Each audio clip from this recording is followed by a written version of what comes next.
ว่าเลือกย้อยอันรู้หมอเลือกหา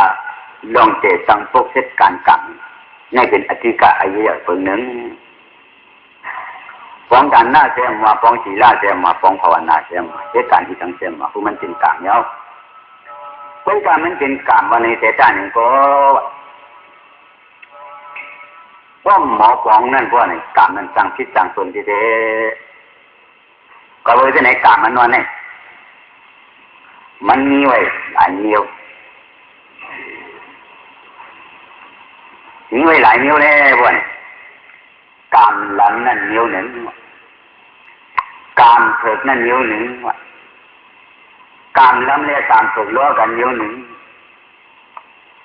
กรรมอันล้อทั้งนั่นอันล้ำล้ออันถูกล้ออันเลี้ยงล้อกรรมที่ทันนิ้วหนึ่งคนป้องกันมีกรรมหลายนิ้วมีกรรมสี่นิ้วไหนก็กรรมสี่นิ้วไหนการลันมันวันนั้นเองมันเป็นผู้สุขอาผู้สุขการตาการอาผู้สุขการอาเจียนการสู้เฉลี่ยชันอันนั้นเด็กผู้ดีมันเป็นอาผู้สุขกันผู้ว่ามันดีแต่ทีนั้นผู้ข้าภาษาเขาไม่ได้เผยในก็ตัวที่เงื่อนเดียวทางฝั่งมันเด้อเพราะว่าลองดีตั้งหลงลองจิ้มใจตั้งหลงพวกนี้แต่ผู้เงื่อนเดียวผู้ก็เคยด่าการเผลอกว่านี้อันเขาปองตานหน้าอันเขาปองศีลอันเขาปองภาวนานิ้วเลยเต็มว่าการตั้งหรือผู้สูในก็จะในกตินาปุญญากิริยาเจ็บปานในผู้มันเป็นการฝึกสั้นๆเนาะในก็เชื่ออันตะกาวเขาสุเขาฮะอยู่ในผู้ท่าภาษาในเจ้ผู้จมยึดจมป๋องจมหาจมที่จมถักผู้ป่วยเอาเพราะว่าในเฮ็ดในหลังที่เกี่ยวเลยเกี่ยวจังว่าอันไหนตามล้ำเลียตามฝึกโลกกันนี่ล่ะมันนี่ปอกเปลี่ยนมาพวกการล้ำเลียการฝึกอันนั้นมันเป็นอีกทางการล้ำเลียการฝึกอันนั้นอันเท่าไหร่มาผู้ประมาณมันกว่าลักมาเลยทั้งกว่าโจรมาเลยกว่าเหรียญมาเลยทั้งทราบว่าล่องอันที่อันใจถึงช่างเฮ็ดมาอยู่ผู้ประมาณมันขายเนื้อขายหนังขายปูขายปลาเฮ็ดทำงานมุ่งชื่อไหลมานั่นก็ไหลมาเสียใจในก็ทำออกมาดูทำออกมาต้านทำออกมาเฮ็ดการพูดสู่เหมือนกว่าเฮ็ดการนั่นเป็นอาผู้สู่สมองมาพี่ทับนั่นเป็นผู้สูงอันนั้นเขาว่าการไหลโลการเร็วนะการลำเลียการฝึกโลกันเป็นการไหลโลในโลกาหลวงเขาในทำเป็นเส้นในร้อนด้วยก็เพื่อเส้นนั้นผู้สูงการมันมาปั่นเขาเนี่ยมันหนังความมันเขาว่าโอ้โยโยเจ้าโยโยอันเขาที่จะมาเลยกินข้าวลีนี่มนุษย์ในเศรษฐกิจมันทำปลาหัดปลามากินหมักชายกินหยาบไว้การไหลลอยกู้สู่เขาดีเศรษฐกิจนี่ก็อันรอดตั้งหยาบตั้งสึกอันรอดตั้งทุกข์ขันใจอันรอดตั้งห้อนตั้งใหม่มันเป็นการไหลโดเขาว่าเป็นการฝึกชาตินี่ก็เห็นเลยเขาว่าเป็นการล้ำชาตินี่ก็ฟังเห็นจังหวะห้ามเป็นโตโกโยโกมันหนังมันเขาว่าโลกันไว้ใน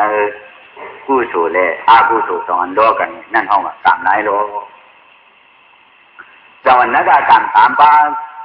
อันนี้เด้จะกล่าวเขาสู่เขาว่าอยู่มาเนมันเปลี่ยนมาเนมันร้อนอันใครเสตุโนสดที่ชนถึงตะกล่าวเขาว่าเป็นการดีการยาทานอันนี้หลุดหมอปองเด้การนี้การนี้เนี่ยอยู่ในหมอปองไว้เหมือนนางกรรมเพราะว่าการล้ำว่าเนี่ยก็มันกว่าตรีสารพงเขาพิจาพงเขาอดุรเกพงเขาอเปพงเขาเรียกว่าซากาวาแบบนั้นอเปงอะไรลงที่นั่นตะกี้เลยขาดตะกี้เลยเขียนตะกี้เลยชบเลยยาวอันเป็นการฝึกน้องนั่นทาน ตั้งที่จักไรสุกติชั้นสะเมืองผีเมืองกลแต่ว่ามันฟันมันท่านใดนั้นมันต่างบ้านโลเล่กันในสังเป็นการที่การสร้างลงโลเล่กันในอันเป็นไอซิวนโลกาลงในจังหวะพอเห็นชนในการดีท่านท่านในการเกิดความโลกามลำความโลกามไหลโลกามเป็นการดีท่านท่านเป็นอีสังตัวเนี่ยเป็นวิปัสสนากามอันนี้โดยจังจังว่าอย่าที่ให้มันโดยจังเนี่ยทีไรที่กิ้วทีไรที่ฟองทีไรที่เททีไรที่ท้าบ่อยเหมือนหนังวายเอาอันเขาฟองมาการกู้สู่ตั้งหลงเช็ดมาสั่งมากู้สู่ตั้งหลงก็มาหาเจตังครึ่งอยู่ตั้งจันครึ่งจ้างตั้งจำเยอะเลยเสียมาก็เมื่อมุงมองจ้องตาเพราะว่าสามบาจีเพราะกาสามบาจีเพราะว่าผีเพราะว่าคนที่ยิงผีที่ยิงคนช้ำสาผีช้ำสาคนเนื้อกากามันนั้นเลยรู้ซึ่งหรือก็เสียมว่าเลยการจะหรือก็เสียมว่ากุยเมื่อพัฒนาทุต้องมองเผยใครเลยยังอันที่อันช้ำสาผีช้ำสาคนหนุ่มที่ดิ้งนั่นมันเป็นที่สังก่อนกามอันนั้นมันเป็นไว้ตนาอ่อนเจตนาอ่อนตั้งตนาอ่อนเนี้ยเสียงวันนี้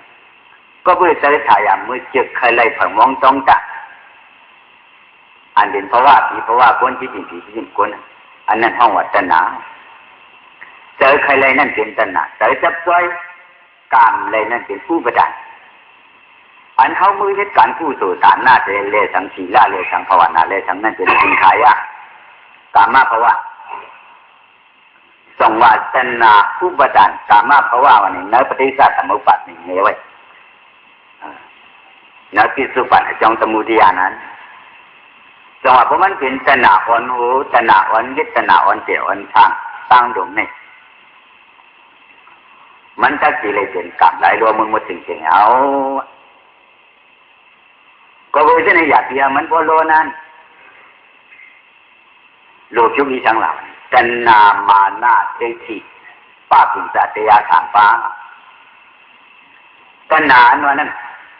เมื่อหนังว่าเป็นใจไทยอ่ะมือจึกเนี่ยชัก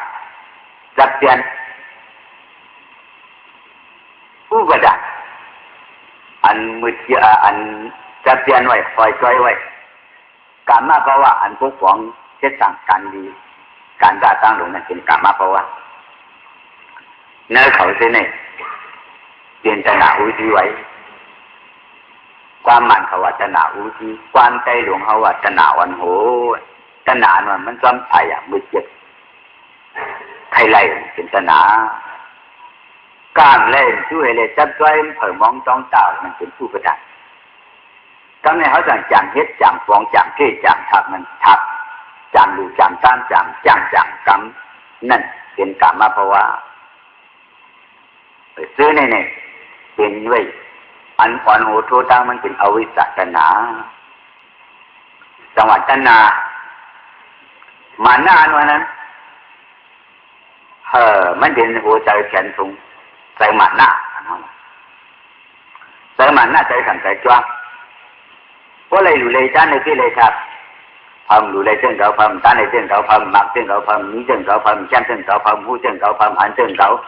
พมการเขา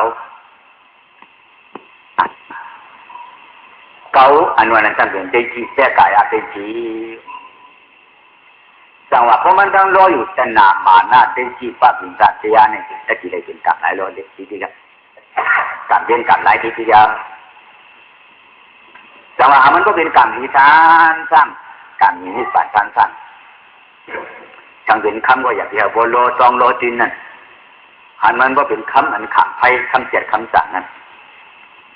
การไม่ก็ชื่อนี้หนึ่งนั่นอยากเดียวมันก็เลยโดยจังมันก็เป็นการมีการสั้นดูโมลึกโมย้อยจังหวะที่เรื่อยๆล่ะจีบองจานหน้าเต็มว่าจีบองฉีล่าเต็มว่าจีบองภาวนาเต็มที่ได้เอาอย่างนั้นด้วยอ๋ออย่างตัวอันวันนั้นที่ตัววันถึงว่าเขาเรื่องเพราะว่าผีว่าไหนถึง ถ้าดีเลยเมื่อไรเมื่อเปลี่ยนตัวเกิดตัวเท่าตัวเปลี่ยนตัวตายลงเมืองผีชาวว่าเขาเมื่อใครเลยเพราะว่าทางกฎตัวนี้มันหนักนั้นถ้าดีเลยเมื่อเกิดเมื่อเท่าเมื่อเปลี่ยนเมื่อตายเมื่อชาชาวว่าเขาใครเลยที่จิ่มผีที่จิ่มกวนที่จิ่มช้างก็ที่จิ่มช้างกะอันนั้นนิ้วอันทึกทำไว้ยันสู่นิ้วงาบะยันสู่ลงหาบะเพราะยันสู่หาเพราะมันรอยันสู่หาบะว่าในถ้าดีเลยไม่เจอสีเจอคนเจอทุกใจก็มันอันว่าโทสะปริจิว่าทุกขะโทมนัสสะอุบายาตาหลงเจริญตะกี้มาก็เพื่อเส้นนั้นอำเภออำมองอำจ้องอำตาอันเลยเอาเว้ยหันหลวงทุกข้าหลงทางสระวทุกข้าหลงปูเฮอิ่มมือสังจัน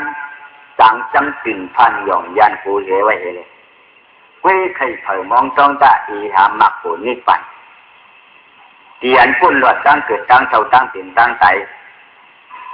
ตั้งหายตั้งใหม่ตั้งขี่หลงนั่นเว้ยวันนี้นี่แหละเอตั้งโป๊กเฮ็ดนั่นจังที่เป็นกรรมที่กรรมยาจังหวะที่ได้ที่อื่นช่วยละกรรมที่ไหนวันนี้อุปมามันสีรนาวันสีรนาใช้ใครหลู่ใครต้านเขานั่นมือมันปอกเปล่าเปลี่ยนมามือเขาเจนซาน่ะทางเขาเลยหลู่ที่ไหนทางเขาเลยหลู่เขาซ้อมทางเขาเลยหลู่ถามกันทางเขาเลยหลู่จ้องทางเขาเลยถามจ้างใช้สีรนาปอกเปล่าเปลี่ยนมานั่นช่วยหลู่คนพวกเอาวิปัสสนาอย่างสมาธิที่นั่นมายากว่าเจอนั่นมันเป็นอย่างเจอสิรินานั่นก็เป็นอนิจจาวันปอมาให้ลูกไว้เปลี่ยนมาให้ลูกไว้อะไรอย่างนี้เพราะว่าอย่างเขานั่นก็เหมือนตัวมันคนตะกุมันจะได้ลูกอ๋อมาก็เปลี่ยนลูกเปลี่ยนลูกอันนั้นมันเงี้ยเลยปวดบอกสองว่าเปลี่ยนลูกอุปมามันเหมือนหนังเจอสิรินาตะกาวเขามือว่าเจอสิรินาใครถอนตรามือวะเจอสิรินาใครยินตรามือวะเปลี่ยนมือวะลู่มือวะป้ามามือไหนอีกเจอสิรินามือไหนหั่งมือไหนมันกว่าโลมือวะอีกบอกทีเดียวอุปมามันเสียงตราอันนี้มือวะเปลี่ยนจีเนื้อหูลู่จีเนื้อหูกันเดียวเจ้าผมจุ่มซ้ำเสียงตรานั่นเนี่ยก็เปลี่ยนมือวะลู่มือวะกันฟูมือวะป้ามามือไหนเจออันยินตราเหมือนในเลสังเจอจีนาอันผมส้มเหมือนในเลสังปอกเหมือนในเปลี่ยนเหมือนในปอกทีเดียวเปลี่ยนทีเดียวลู่ทีเดียวปอกก็ดีเนื้อหูลู่ก็ดีเนื้อหูมันก็ลู่ที่ตามันก็ลู่ที่คุณหนังไว้จังหวะเจอจีนาก็เปลี่ยนเส้นนั้นเย้ากายกับมือตัวเขาเย็ดวจีกับมือตัวเขาหลักมันน้อกับมือใจเขาจากเขาบอกเนื้อเขาซื้อในเป็นสิ่งขายเสียวิปริณามการนิ้วต่างปอกแบบร้อนเปลี่ยนเย้าไหนมันถึงมีไว้แต่มันรู้ไว้อยู่ทำขึ้นเปลี่ยนมาอันใหม่อันเก่านั้นรู้กว่าอันใหม่นั้นสมาต่างกันเช่นในพูดไปเปลี่ยนกันอยู่ที่จิตห้องว่าวิปริณามการอันนี้จะเลขนาวิปริณามการอันมันต่างปอกแบบเลขนาว่าห่างทางมันต่างเปลี่ยนเลยรู้ไว้จังหวะความพระราชจังหวะอันนี้จากความใจว่าเปลี่ยนรู้ว่าที่ไหนไว้จังหวะพวกเอาวิปัสสนาญาณมาตัวพวกนี้โอ้เจอสิรินาก็สร้างเปลี่ยนรู้เจอสัจจะก็สร้างเปลี่ยนรู้อีสังก็สร้างเปลี่ยนรู้พวกนี้หันมันเปลี่ยนอยู่รู้นั่นพวกนี้วิปัสสนาญาณสมาธิจีเพราะมันเป็นวิปัสสนาญาณสมาธิจีเมื่อหันเนื้อญาณเมื่อหันเนื้อเจอเปลี่ยนมาเจอสิรินาเปลี่ยนมาเส้นไหนเจอสัจจะเปลี่ยนมาเส้นไหนหันมันเปลี่ยนอยู่รู้อยู่กั้งเจอหูปล่อยเปลี่ยนในรู้เลยเจอตาปล่อยเปลี่ยนในรู้เลย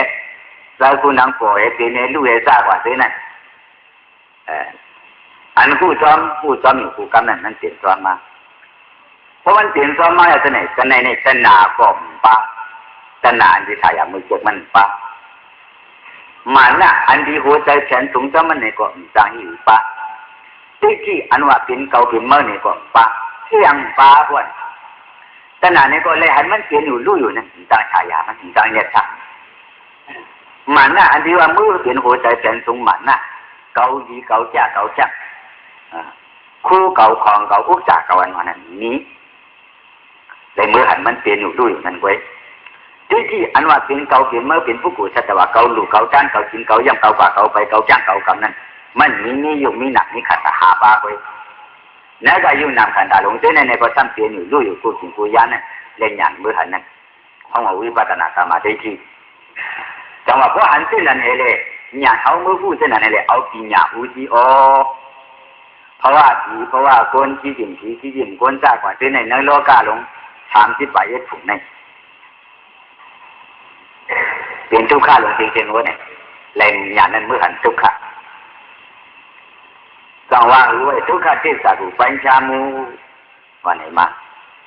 ทุกขติสักปัญชามูอันนั้นมันพูดจักที่มันเป็นทุกขะทุกขติสักอันนั้นทุกขะมันคือไว้ในโลกาลงในทุกขะมันคือไว้ทุกขะเสียนี้ไว้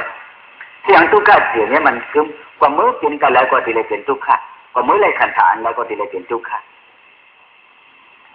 ก็เลยหันเส้นนั้นเนี่ยพวกเห็นสองห้องว่าทุกขติสัพพัญชามุสมุทัยติสัพเปมุสมุทัยติสัพเปมุว่าเนี่ยเจอถ่ายอย่างเนี่ยสัมมุติเนื้อเพราะว่าสัมปติเพราะว่าสัมปติเนื้อเพราะว่าคนที่จีคนเจอถ่ายอย่างเนี่ยสังในนี้ป้อมมีพวกเนี่ยตนาลงนั้นจุกไว้ตายไว้ตนาลงนั้นจุกไว้ตายไว้อย่างพวกเนี่ยญาณอันเมื่อหันถึงที่ไหนห้องว่าเนี่ยก็ติสัพเจอตนาตายไว้นั่นสมุทัยติสัพเปมุแม้การศึกษาความมุ่งว่าในกำหันเป็นลูกขนาดเป็นลูกยุ่งนานเป็นลูกที่สังเป็นมากกว่าลูกเป็นในลูกใส่เป็นมากกว่าเป็นในลูกใส่ปวดมากกว่าเป็นลูกอันไรปวดมากกว่าเป็นลูกเนี่ยก็ที่ในขันธ์เขาเนี่ยแม้การขนาดหาป้าเนี่ยหันมันเป็นอยู่รู้อยู่กูจริงกูยันนั่นเพราะว่าแม้การศึกษาความมุ่งนี่เราการศึกษายังมาอยู่มุ่งเพราะมันเป็นอย่างนี้เอาเมื่อนักขันตะกาวเขาเปลี่ยนมาเมื่อวานเนี่ยใจดีก็เปลี่ยนมาใจซ่าก็เปลี่ยนมาไม่เปลี่ยนมากัดเปลี่ยนมาขึ้นเปลี่ยนมาเขียนเปลี่ยนมาใจลำเปลี่ยนมาใครซ่าเปลี่ยนมาใจโจใจชื่อเปลี่ยนมาใจขี้ใจผมเปลี่ยนมาใจกินเปลี่ยนมาใจนอนเปลี่ยนมาใจนมเปลี่ยนมาใจหันเปลี่ยนมาใจยิ้มเปลี่ยนมาใจขี้ชื่อนั่นเปลี่ยนมาใจจังขี้ใจเตียนซ่าใจวัวนั่นเปลี่ยนมาอยู่ไหนก็เปลี่ยนมือว่าลูกมือว่าปามามือไหนใจมือกลางวันนั่นปามาแต่เร็วแต่มันเปลี่ยนให้รู้เห็นมากอันมันเปลี่ยนให้รู้เห็นมดกว่านั้นห้องวันนี้รถจักช่วงนี้มันจุกกว่าเอาอันจุกกว่านั้นห้องวันนี้รถจักเทศะเพราะหันถึงอันมันจุกนั้นกว่านั้นนี้รถจักเทศะยังมาฟิวมูถ้าหันถึงนี้รถจักเทศะแต่พอหันขึ้นในเลเตจังพวกเหตุการณ์มีกู้สู่ตามมดเนี่ยอำว่าจานหน้าอำว่าปองจานหน้าอำว่าปองศีละอำว่าปองภาวนาเช่นนี้เลยก็มันเป็นการดีกรรมยากรรมท่านการดีท่านการยากท่านโดยสังเกต